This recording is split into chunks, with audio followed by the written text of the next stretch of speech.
in one photo and performing.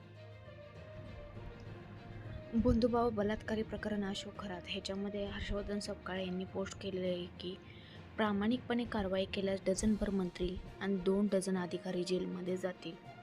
नक्कीच, परंतु साहेब यामध्ये प्रामाणिकपणे कार्य होणार नाही, कारण यामध्ये मुख्यमंत्री फडणवीस साहेब, मोदी शहा यांचेसुद्धा फोटो आहेत. एक युजर तर म्हणतो प्रामाणिकपणे काम केलं तर मोदी शहा यांना एप्स्टीन फाईलच्या दोषी ठरवले आहे, तेव्हा त्यांची नसबंदी करून dash dash dash dash dash.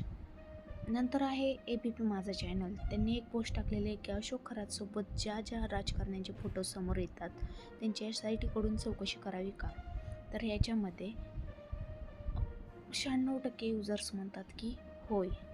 पण या न्यूज चॅनलवाल्यांना ज्यावेळेस मुख्यमंत्री, देशाचे गृहमंत्री यांच्यासोबतचे फोटो दिसतात त्यावेळेस ह्या न्यूज चॅनलची तोंडं का गप्प होतात हे सामान्य जनतेला कळत नाही आहे. हे न्यूज चॅनल फक्त न्यूज दाखवण्याचं काम करतात, परंतु लोकांना 90% माहिती कळून देत नाहीत, फक्त जस्ट बोगस न्यूज दाखवून.